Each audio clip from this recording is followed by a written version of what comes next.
Welcome back to Problematic Women. We have such a great episode for you guys today. The government still shut down, and we've seen some crazy moments from that. And while the government may not be up and functioning right now, Trump is, and he has brokered a peace deal between Israel and Hamas, and he hosted a really interesting Antifa roundtable with a bunch of journalists who have had firsthand experiences with Antifa as domestic terrorists, which Trump did designate them as. So we're going to break all of that down for you today on Problematic Women.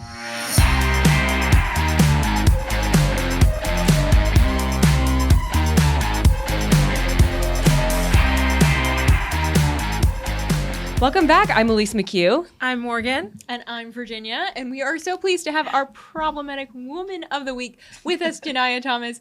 Thank you so much for being here and sharing your experience. You worked on the Trump campaign. You've been working in that political space for years and years and years. And so we're really excited, as it is a pretty big Trump week in Washington, D.C. We're excited to get your perspective. So the government shutdown continues, at least as of now. I don't think it's going to end anytime soon, from what I've seen, because no one is motivated. This one feels different. It feels like with past ones, there was a motivator to end it. It doesn't feel like there's any motivator with this one. Absolutely not. And I also just don't think that the Democrats want to give this to Trump by being like, oh, it was only like a, 10, 11-day shutdown. But also they don't want to bring attention to it, in my opinion, because it kind of highlights their incompetency. Oh, 100%.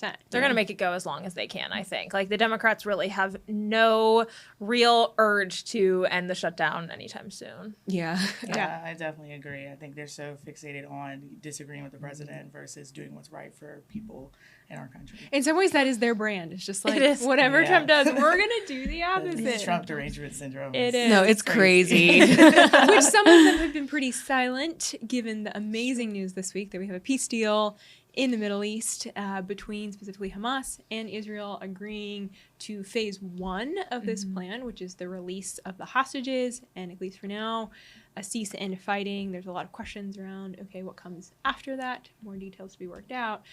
But I mean, you just put yourself in the shoes of these family members that have literally been waiting for 2 years. We just celebrated the 2-year anniversary of the October 7th terrorist attack. And it's just really like, wow, to think of waiting for 2 years, thinking about your loved one, sitting in a tunnel in the dark, being abused, and now they're coming home. It's incredible.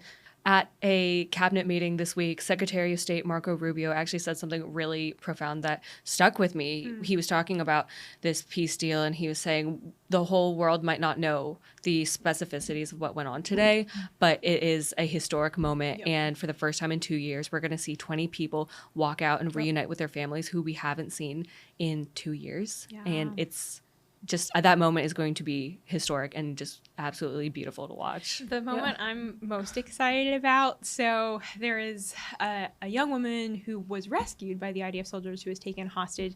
I'm sure you have seen photos of her, Noah, just lovely Israeli woman, and her boyfriend was also taken hostage. Like, I just want to see that moment when they reunite. Like, I think I'm gonna lose it.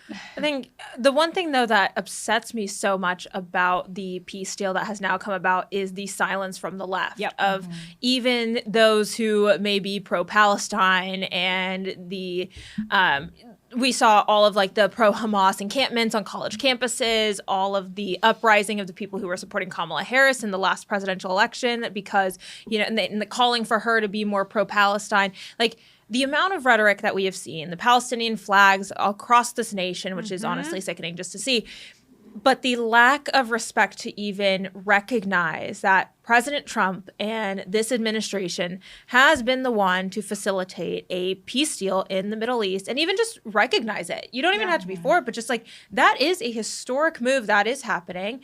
And, you know, Biden could have tried.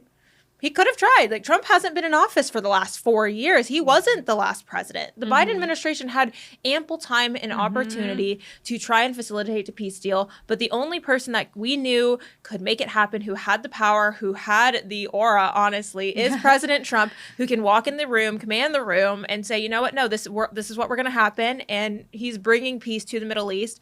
And I think that's a good thing for all sides around. Well, not even stopping it, but Biden could have just not even stopping it, but what's his name? Putin said that this would have never happened if Trump was president. Like, he acknowledged that he went in because Biden was president. No shortage and of this was conflicts. something that Trump campaigned on, like bringing peace to the Middle East. So what is that like in your experience, seeing him promise this on the campaign trail, and now it's actually happening? I mean, like day one, since he's been in office, promises made, promises kept. You know, he stood on his word. He's doing all the things he said he can't. He's doing all the things he campaigned on, and it's great that he's the president of peace. You know, he's the one that's a firm leader and like setting an example of what being presidential looks like. Because obviously, the last administration does not know what that looks like. Yeah, Exactly. Well, Very and it was true. big. And speaking of that piece, and being a president that is really bent on getting law and order back on our city streets, the president held a pretty unique roundtable at the White House this week, where he invited all of these journalists who have experience with Antifa and being out on the streets covering protests. Many of them have been physically assaulted by Antifa, and he wanted to hear their perspective and wanted to hear what they had to say. So there was all these White House leaders sitting in the room, including Trump, with all these reporters. And there's a specific reporter, Katie Davis Scout, I think. Davis Corp. Davis Corp. Excuse me, Katie. I'm sorry. And wild. Her story, just really, really wild. I think we're just going to let her explain what happened. This is what she told the president. Today, I am sitting here with a black eye and a concussion after being violently hit in the face with a metal pole while reporting outside the ICE facility just this past week. After the attack, I immediately went to three Portland police officers who refused to detain the suspect. I took the time to chase down the suspect in the streets, had her held for 35 minutes. I was waiting for Portland police to come, and they never came. Then that's what opened to my eyes to what this group is actually doing.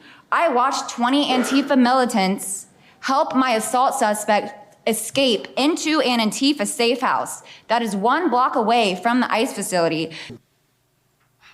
Katie is a fearless woman. Like, anyone who knows her or follows her work knows, like, she is the real deal. And I think that's something, even just being a woman sitting in that room and being someone who is so honestly powerful enough to take her own risks of going in and infiltrating these Antifa members. And I know she's done a lot of work in Seattle as well. I know Andy No and Jonathan Cho, they've done a lot of journalism in Seattle. And I remember when I was in Seattle a couple of years ago, actually, for a Turning Point event, and I was face to face with some of these Antifa guys. And it was around the same time, actually, where they had the Hamas encampment on the campus at UW. And just like seeing how violent they are, and it's only escalated. And like, they are exactly what this administration, what Trump has said. They are domestic terrorists, and they need to be held accountable. And it honestly is really frustrating, like, as an American, that why aren't our law enforcement arresting them? I saw a clip last week outside of an ICE facility where there were journalists, you know, trying to figure out and record and post of what's actually going on because the mainstream media won't cover it. And then you see the police just pushing the Antifa members back. If Antifa is encroaching on your territory, if they're getting in the way of law enforcement, why aren't they just being arrested? And like, this is what happens to our journalists. This is also what's happening to the American people. Like, the people that were sitting at this roundtable have all been face to face with Antifa because they're in that fire. But imagine if you're just walking across the street and you're one of those neighbors that lives outside of those ICE facilities or just in these communities of Portland and Seattle, like wherever it is in the country. It's just so crazy. Well, we see that Portland can arrest people because they arrested journalist Nick Sorter, but they This is didn't true. arrest Antifa. I mean, you just have to follow the leaders, follow the money, and it's all these blue cities and like blue DAs and blue all that stuff. And that's when the Portland police, like, I can see why they're not arresting Antifa now, because they're implicated in it too. They're arresting journalists and Antifa. I think Nick Sorter also said this. He was like, they're scared of people who are going to expose what they're doing. So like, Correct. you actually might be a little bit safer if you're just like walking across the street. So. And I know Nick knows the name of who his the kind of assailants were in that situation. I think he was in Portland, right, as well. And Pam Bondi actually said, you know, give me those names, give those names to Pam, and like we'll get them taken care of. Which is like, finally, this would have never happened happened under Biden or honestly any other president would never really cared enough about not just the American people, but American cities. Like we can't allow these people to run our cities. Well, I think it is helpful to kind of understand who Antifa really is, that they are extreme Marxists. They actually believe in fully tearing down the government, that everything has to be destroyed and rebuilt, and they're willing, I would say more than willing, to use violence in order to achieve their ends. And that's what makes them so scary, is they have fully bought into this cause, whatever, this rhetoric, this idea of, democracy is evil and we need to tear it down. All of the things that we hold dear, our founding, they believe it all needs to come crash and burn. They hate America. They hate America. Yeah, that's probably just in a nutshell. What is Antifa? People that hate America and are willing to use violence to overthrow it. Yeah, it's absolutely wild. Well, so President Trump has now said that they are a domestic terrorist group. Speaking as someone who's kind of worked in that Trump space, were you surprised that Trump took that step to say, you know what, we're gonna put a label on these people, and actually that kind of unlocks some resources in order to target them more specifically? Oh, absolutely not. I'm definitely not surprised. The president's always talked about restoring law and order, and especially in inner cities, whether that's, Antifa or like gang violence in Chicago. That's always been a priority of his, protecting the people, protecting journalists. And it's not surprising at all. I think he's doing what he said he was going to do. Like, I remember the night, what was it, the convention night, where the theme was Make America Safe Again. Like, these things he's prioritized talking about for a long time now. So it's great to see him like prioritizing these things and actually implementing the policies and things he said he was going to do. Yeah, absolutely. Let's play that clip from Brandy Cruz, because there's another reporter sitting in the room, and it's just fascinating to hear from her perspective kind of what this means, this step that Trump has taken, how this is actually having real implications for reporters like herself who are out there covering this. I genuinely believe there would be people at these tables who would be dead today and would have been killed in Portland had you not called them a terror organization and said, we're going to bring the full weight of the federal government to bear. I talked to Katie Daviscourt in Portland the other day. She'd been assaulted all summer. And she said the same thing. They didn't seem quick to violence as soon as you made that designation. So they're thinking in their heads, they're worried. There's been 24 or so arrested in Portland. They don't want to go to federal prison. There's this video of them, one of them who was in the face of an ICE agent, and then he's in custody shaking. Once you take the mask off, they're nothing. Why? I think it's important to recognize once you take the mask off. And something about Brandy actually is she was a liberal news reporter in Seattle, I believe, for years. And in the same press conference or a roundtable, she said, I survived Trump derangement syndrome. And now she's an independent journalist, which I think is something honestly very phenomenal. And she's one of only 3 women who are even in that room. And that even just shows how fearless these women are. Savannah Hernandez, Katie Daviscourt, and Brandy. So all 3 of them just amazing. But taking the mask off, I think, is really important, because any time that I've been on a college campus or any time that I've seen eye to eye who Antifa is, you see them in the videos. They're blacked out from head to toe, and they're cowards. They'll never actually show their face. They'll never actually put a name to their beliefs, but they will be the first ones to try and dox you, to put your name on an umbrella with your address and your phone number and blast it all over their communities, to put harm and wish violence upon you as an individual. But they will never actually stand by their values. And I think that's just so interesting. I'm just so surprised that they're hiding at this point, because we've seen with the Portland police, like, they're just so quick to like turn the other cheek, and everyone in America is probably like, oh, anti-fascist, like that's probably okay. And it really doesn't seem like they should be hiding, and the vibe that they give and the way that they act on camera when they are behind the mask, it's so cocky sometimes. I'm like, I'm actually surprised that you're hiding from the American people, because it seems like you could get away with it. Yeah, no, it's bold. I've been at protests where Antifa shows up, and it is interesting. Like, the moment they show up, the whole mood shifts and changes, because even the people that are there that are genuinely protesting recognize, like, okay, this is different than what we're doing. Sure. Like, we're using our First Amendment rights to protest speech, something we don't like. Antifa are opportunists. They come in, they take advantage of other protests, other demonstrations in order to further their own cause and their own agenda. And that's where it is like, okay, we got to hold them accountable for that. They're, because people are genuinely, even if we don't agree with them, they're trying to use their First Amendment rights. And then you have these radicals coming in. And there's a difference between holding a sign across the street from an event that you disagree with and peacefully protesting genuinely. Like, that is totally fine. If I don't like something, I'll go out and peacefully protest. Like, we have that constitutional right. more power to There you. is a difference between Antifa and protesters, like through and through. Vast difference. They are not the same thing at all. Well, speaking of the left being radical and wild and crazy, guys, we need to talk about Katie Porter. So, Oh my gosh. wow. There's a lot here. So, probably a lot of you never heard of Katie Porter, maybe until this week. She's gone viral. And, they say all press is good press. I'm not really sure that is the case. Maybe not this one. Goes viral for the wrong reason. Her poll numbers say otherwise. So Katie Porter, she's been a member of Congress. I think she was elected from the state of California to U.S. Congress in 2019, served until the beginning of 2025. And now she is running for governor in the great state of California. So Governor Gavin Newsom, he's term limited, so he cannot run again. Elections are next year in California. I think primary is in June. So we still have a long time. But Katie Porter has been leading in the polls up until now. Well, we just had a clip of her go super viral of her engaged in an interview. This is super common. Local news outlets sat down with her and they were asking her questions that they have asked other candidates. She got a little testy. She got a little frustrated. So just a little. So we'll let you guys decide. Let's just go ahead and play the Katie Porter interview. Just said you don't need those Trump voters. Well, you asked me if I needed them to win. So you don't I think feel you like need this them is to win. unnecessarily argumentative. What is your question? The question is the same thing I asked everybody, that this is being called the empowering voters to stop Trump's power grab. Every other candidate has answered this question. This is not Correct. And I argumentative. said I support it. So, and the question is, what do you say to the 40% of voters who voted for Trump? Oh, I'm happy to say that. It's the do you need them to win part that I don't understand. I'm happy to answer the question as you have it written, and I'll answer it. And we've also asked the other candidates, do you think you need any of those 40% of California voters to win? And you're saying, no, you don't. No, I'm saying I'm going to try to win every vote I can.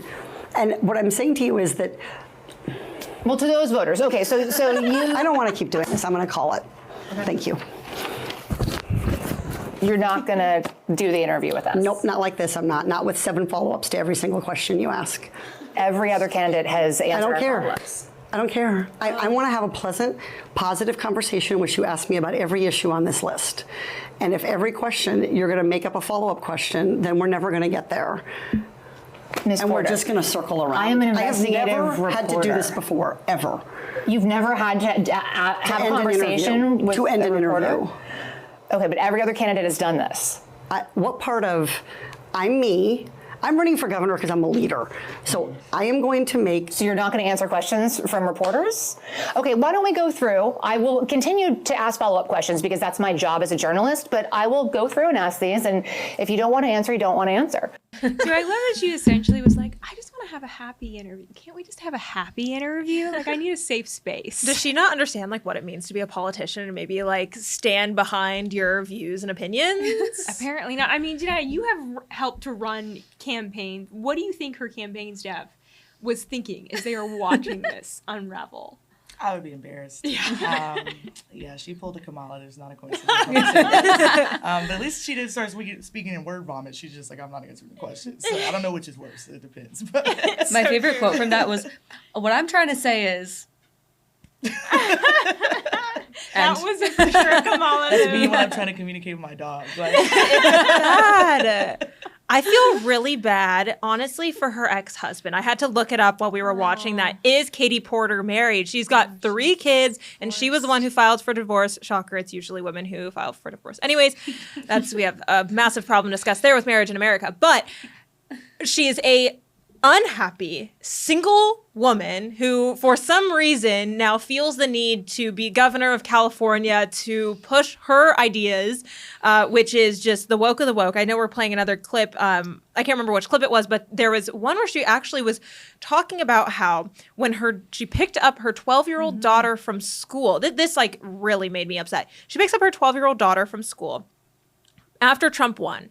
And her daughter gets in the car as she's recounting the story, saying that my daughter's 12 years old. And she told me, Mommy, if I get raped, I'm not going to be able to get an abortion now.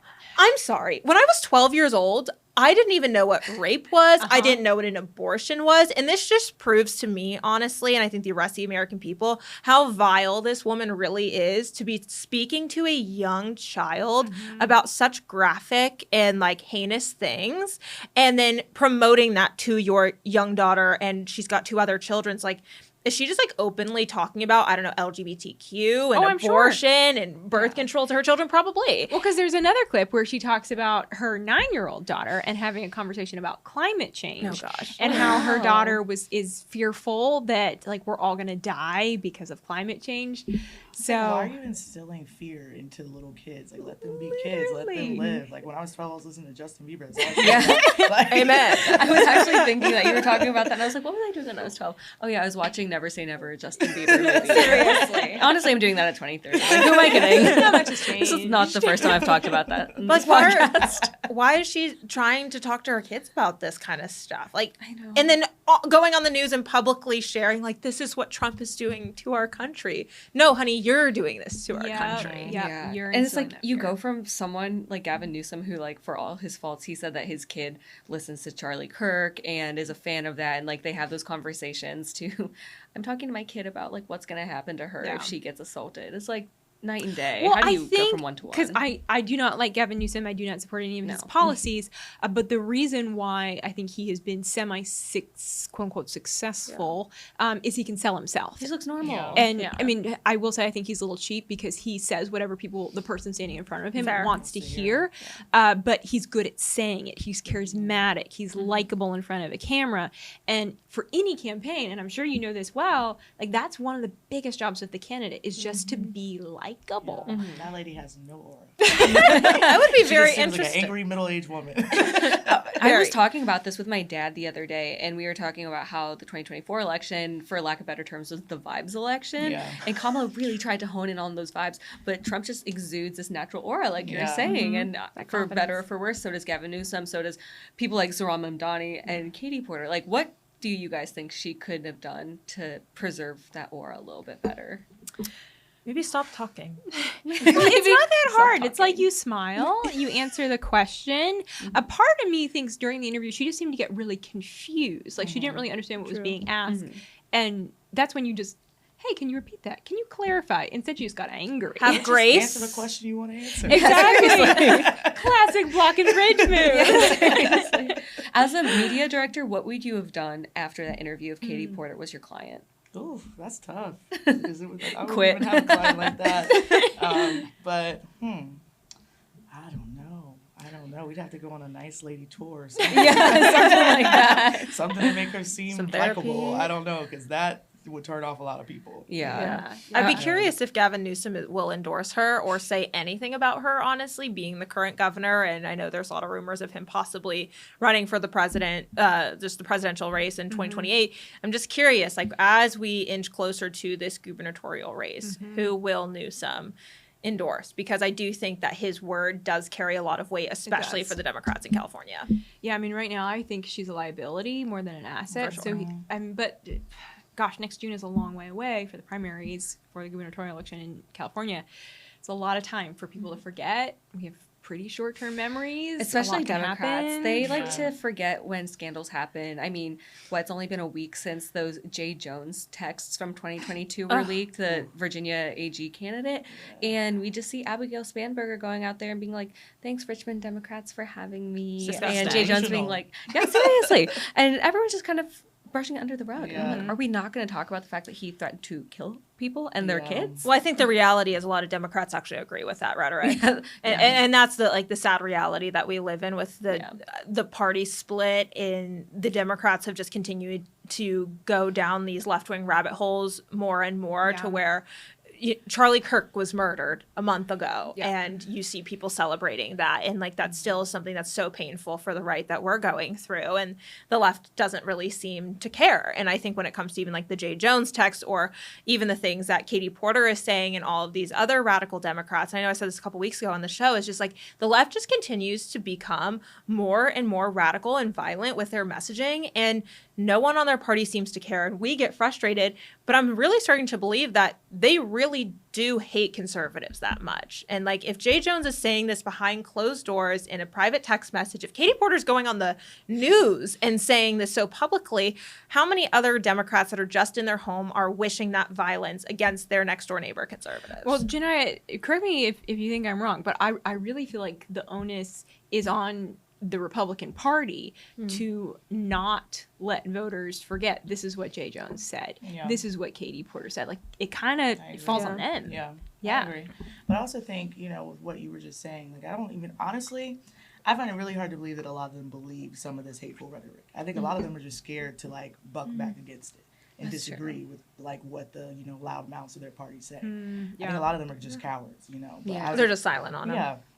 I find it hard to believe that you all really think like that, I think some of them just lost and deranged, but still, like, I don't think they're that bad. I don't think it's all of them. That's fair. That's true. It kind of seems like you have these loud mouths at the very top. You have like the AOCs and Hakeem Jeffries and just all of them. Don't forget Jasmine. Yeah, and Jasmine Crockett and Jasmine Crockett. And yeah, you just don't even see people within their party really pushing back against it that much. You see John Fetterman, and then people say that he has like a concussion permanently. So that's what happens when you try to have an independent thought I in the feel like the Democrat Democrats Party. have just abandoned Fetterman. They're like, we don't know what to do with you. We'll just let you say what you want to say. Yeah, one of the only ones to actually vote in with the Republicans against the shutdown. Yeah. Wild. Well, Janiyah, I would love to hear from you, because as we talk about some of these state races, like in Virginia, in California, campaign strategists, they're just always trying to figure out, what are voters thinking? What do they want to hear? And so you worked during Trump's last election. Share a little bit about what you did, and like, what were some of those conversations that you guys were having? I'm just like, hey, like, what is the messaging? Even talking about young women, and how do we need to be making sure that voters understand where we stand on really, really critical issues?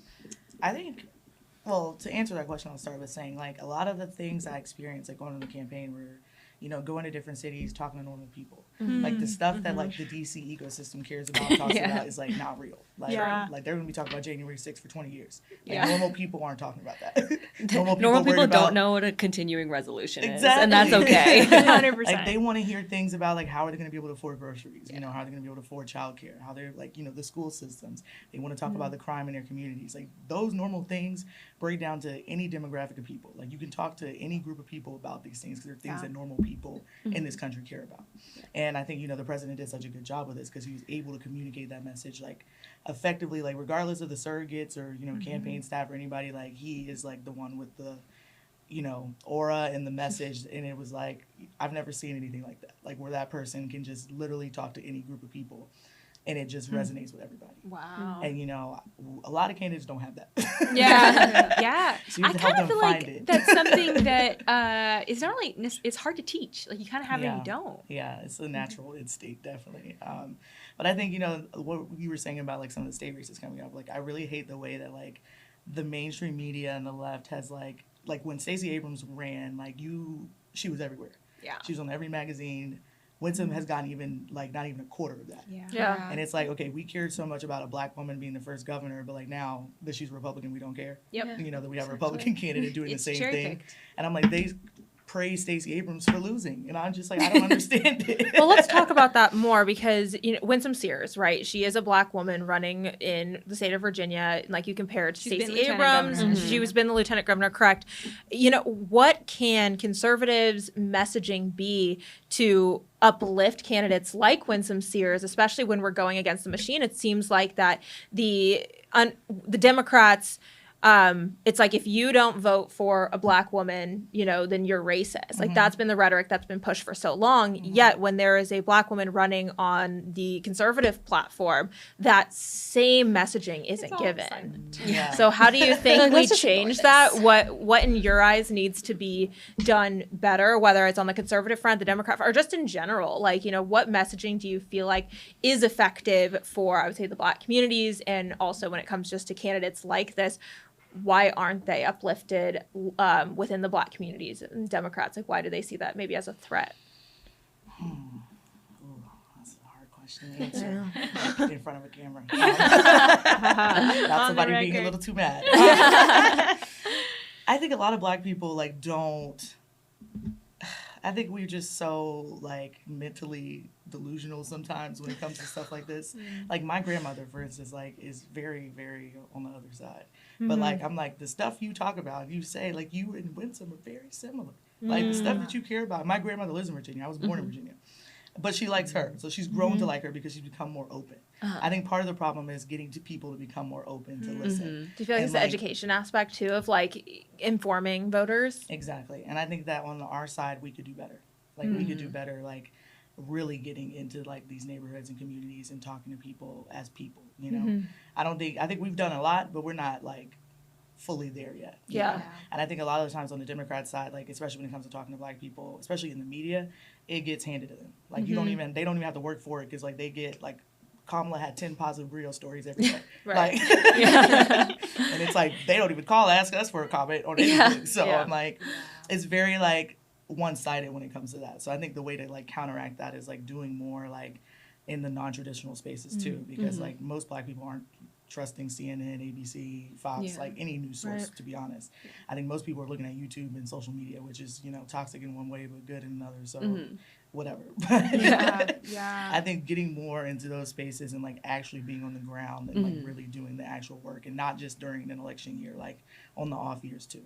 I want to ask you more about that because I didn't realize that you were like on the ground talking to these people, which is so it seems like a no-brainer at times, but you just don't think to do that. You said that Trump just has this natural ability to talk to people and just like connect with them. Especially this past election, that surprises me, especially within the Black community, because Kamala Harris is literally a Black woman. She ran on that. So what was it about Trump that just felt more authentic to this community than Kamala Harris, in your opinion?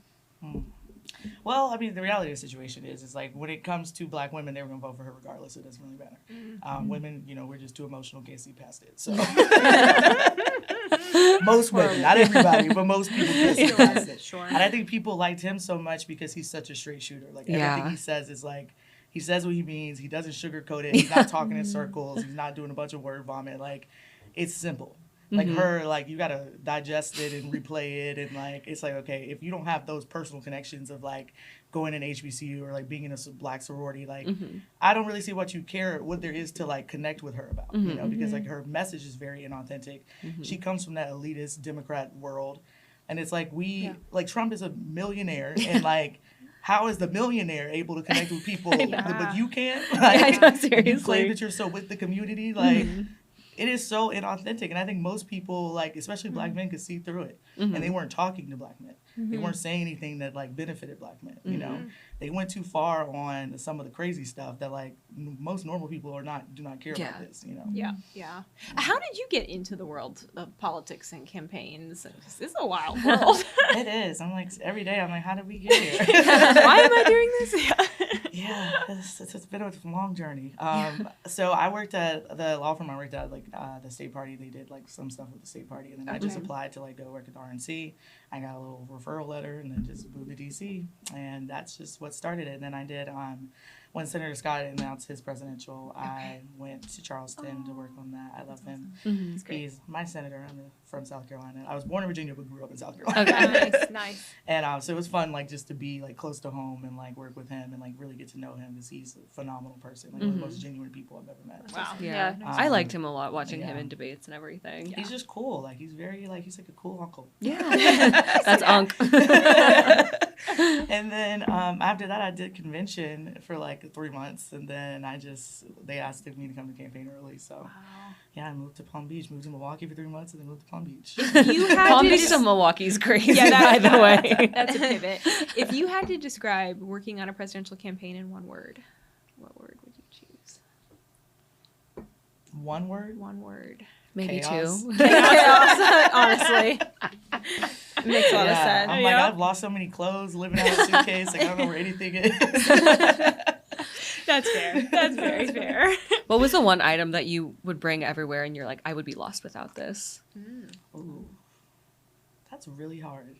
Probably that little light clip thing. The Alex because Earl like sometimes light. I would be like on the road and like doing an interview from a hotel room, so Oh, just put yes. that light on. That Very You need the important. LED light. Very Get important. that. So hotel lighting could be bad. Horrible. Rough. Yeah. Yeah. Side tangent. Pet peeve that they no longer have overhead lights in hotels. I'm like, what's Yeah. up with that? It's only floor lamps. lamps. It's really annoying. It's really- no, it's strange. Bring It's back the overhead. All right. Well, we have to talk. We have some disagreement at this table over Taylor Swift. So I am ready to lean in to this conversation. Elise, guys. take us away. Okay, so What's going on? last week, Taylor Swift released her new album, The Life of a Showgirl, and we've all had a week to live with this in our lives, in the world, and all of us at this table have varying degrees of love and admiration for this. I will admit, when it first lack came, thereof. lack thereof, when this first came out, I was like, oh my gosh, this is horrible. But then I remembered, I thought that when Reputation came out, and then Lover, and then Folklore, especially Folklore, all of these albums, and then I was like, you know what, maybe I'll just return to it. And Morgan actually texted me, she goes, I need to know your thoughts. And then I just didn't respond because I was like, I can't just give you my hate thoughts. on this right now. Then the more I sat with it, I was like, okay, it wasn't what I was expecting, but it's kind of catchy. And I have whatever the opposite of Trump derangement syndrome is, but for Taylor Swift, where it's just like, no matter how hard I try to be like, oh, well, maybe I don't like this that much, it just like comes back to me and like attacks my brain. And I'm like, okay, actually, this was kind of good. And then we talked about this a little bit before. The lyrics are kind of what got me. I don't think that they're her best work. And, you know, maybe Joe Alwyn actually did help her write some of her old songs because this was not like her high caliber.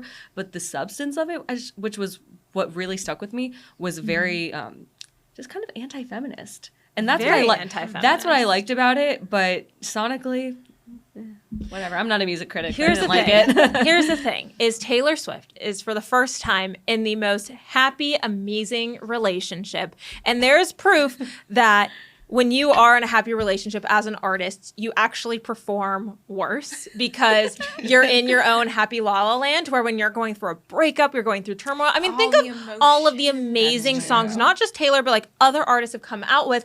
It is through heartbreak and just chaos and craziness. And I think that one of the reasons why, because I felt the same way. When I first listened to the album, I'm like playing it on my TV. I'm like, this is not what I expected. But I think the reason behind that is because this album was so highly anticipated. Because for one of the things is the producers, Max Martin and Shellback, produced her Red album. The photographer for all of the imagery on this album was the same photographer for Reputation. So then when you're comparing this brand new album, which she's finally coming out with a pop anthem album, is what it's been kind of promoted as, and kind of comparing to Red and Reputation, who had bangers, first listen bangers. You listen to Bad Blood. You listen to I Knew You Were Trouble. Like, those were bangers. Men, women, the entire world were listening to songs like those. Then you turn on The Life of a Showgirl, and you're not like immediately like, wow, this is that banger. But now I do think that there are some bangers, but I think it is more of like, if you know, you know. And if you get it, I always thought don't it was know. for the fans, and I do think it is quite funny. I love Taylor Swift down, love her so much.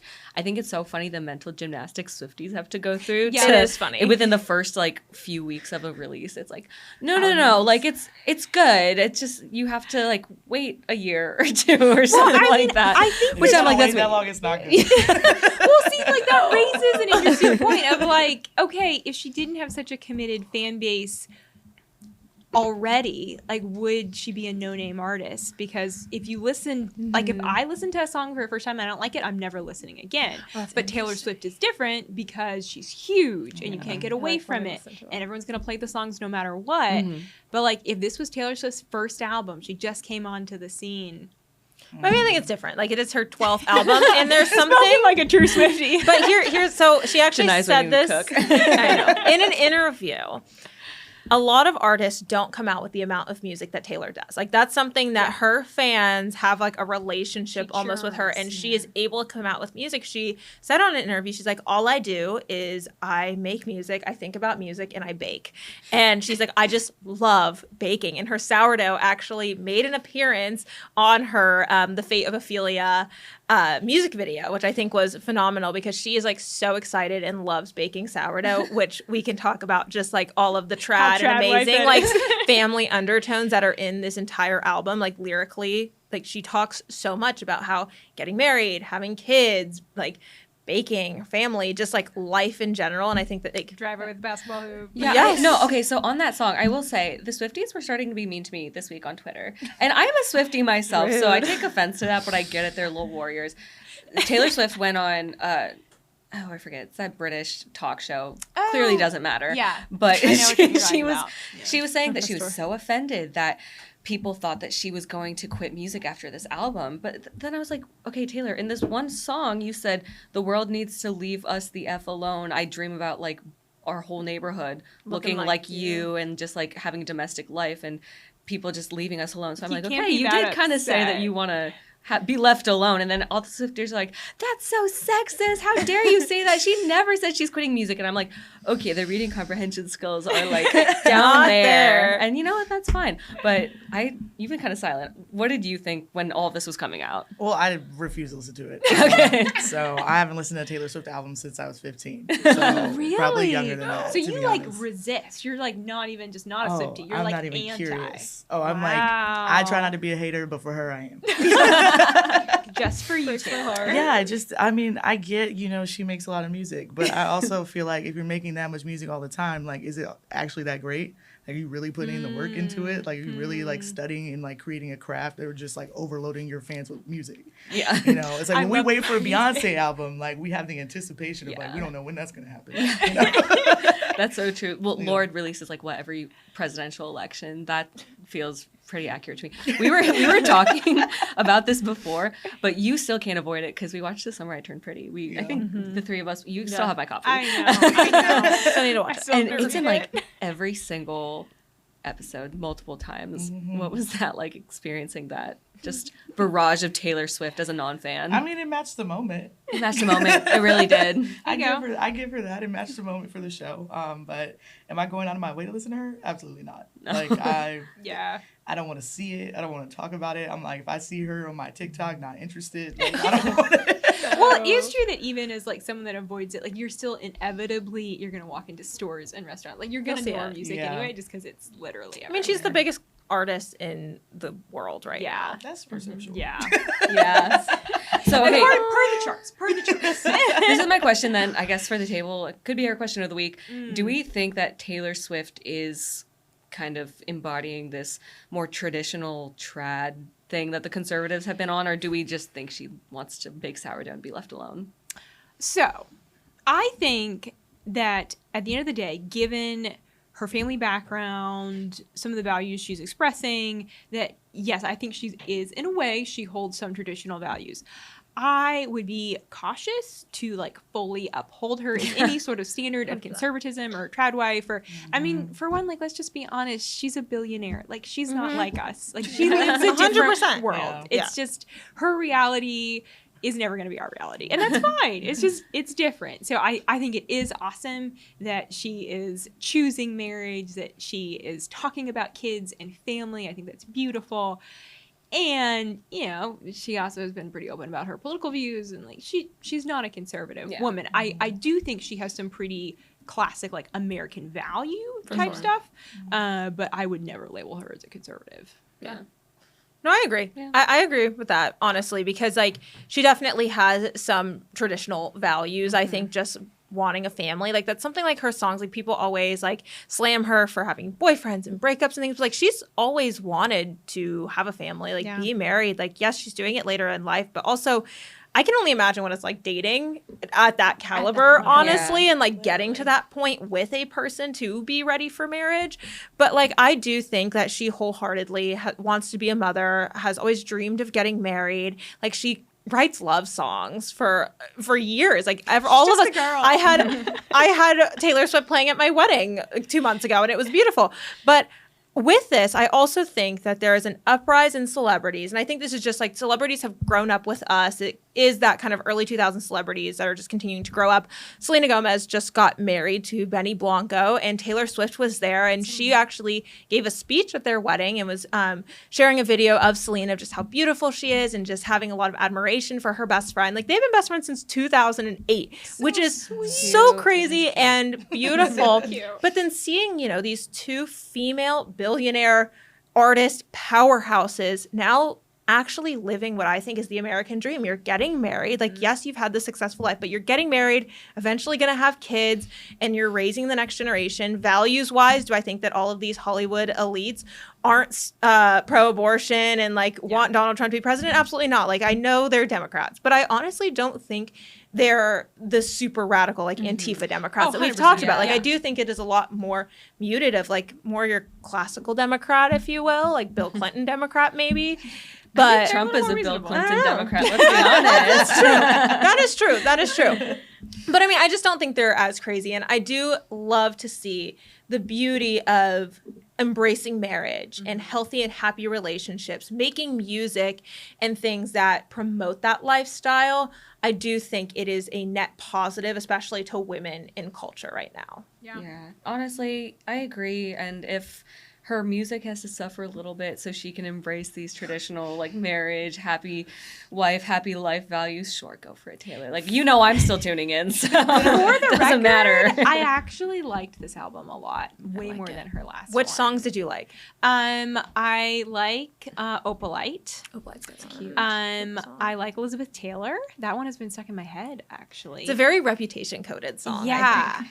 And I was trying to figure out the song Father Figure, and then I was like, oh, it's about her album deals. And so then I was like, oh, this is fun, because it's an analogy of, like, how she... Anyway, I thought that was about Olivia Rodrigo for some reason. I don't know. Whatever. We can get into that another time. I didn't read, like, any of the backstories. I just assumed that it was, like, her wrestle to get ownership of her music. Probably I do need to shout out The Fate of Ophelia and Wish List, because those two, and like that, I think is something really cute. It's just like how Travis saved her from the fate of Ophelia, who killed herself or died at the end, and she's like, wait, no, like I know. Like, I saw a tweet that said, I think it's quite funny that Taylor Swift implies that Ophelia wouldn't have killed herself if she just dated a football player. Kind of, you just needed an NFL star. You needed to fall in love. Like, real. She needed a husband. She just needed to fall in love. Yeah. No Wood fans at the table. Okay, no, it's kind of funny. I like it's funny. Oh my gosh. Yeah, no, I don't know if I think Fate of Ophelia is my favorite so far, but it'll grow on me. I really did like the last one, but also I like Maddie Healy a lot. My favorite little skinny British 1975 ex. So Tortured Poets had its moment. It had its moment. But she's happy now. I'm excited to see, though, like, what is next, because I feel like this album has been very highly anticipated. She's talked about it. Her tour's over.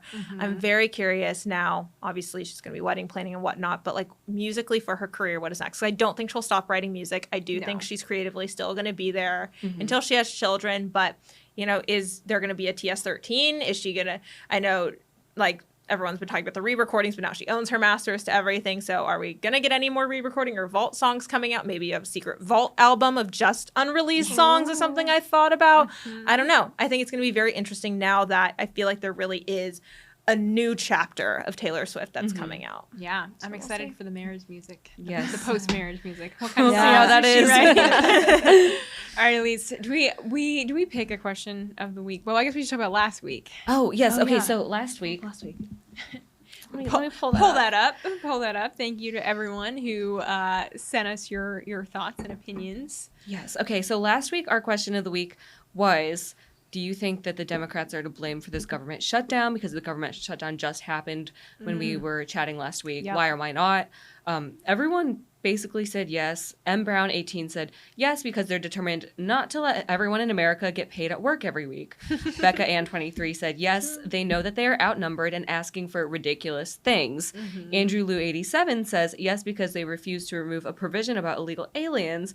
But MJ Magician said, I think blaming one side over the other is exactly what we shouldn't do. This country needs to unite.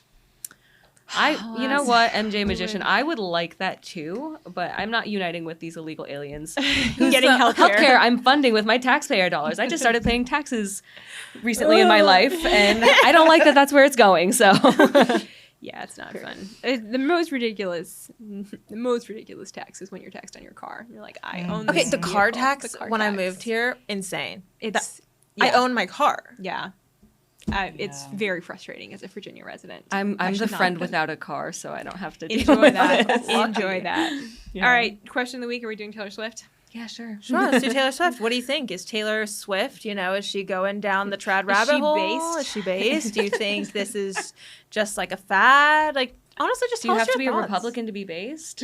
Or can you just... true. Oh, that's Can you be an that was a good independent? one. Okay. I like that. Do you have to be Can you be an Republican? independent-based person? I Person. think so. I think you can. Probably. Yeah. I don't know. Yeah, you don't have to identify with a certain party. to be Absolutely. based. Do you think you have to be a Republican to be based?